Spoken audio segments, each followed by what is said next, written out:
to wan wabodo ketiche kaka nyalre. Kambi mar Safaricom komakre gi tend county ma Kisumu sidayanga gedo madhi muonyo omenda maromo milion 16.7 mabiro konyo nyithindo mayudo iye ma ohiu rito nyithindgi mondo migi thuolo mar dok e skul. E twak mare Gavana ma Kisumu Professor Nyang'o oyango ni county ma Kisumu atamala 11.1 mag nyithindo manyiri ahinya to mawuok e kuonde ma yuto jonyuol gi ni piny thoro mako iye ma ohiu. Jara chenro mar Safaricom Mpesa Foundation Henry Kilonzo oyango ni chenro mar gedo no winjore otieki kendo chiwo ayanga kachop giko higane.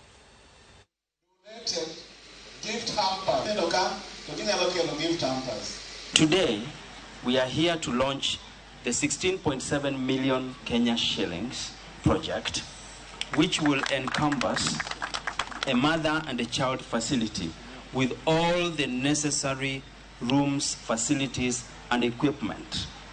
We've integrated fistula in our programs to ensure that mothers, girls who have fistula get supported, and we are using the medical camps as a funnel to also establish those cases and do the referrals. One of the weapons that we must use to fight early childhood pregnancy is to improve the standard of living of our people.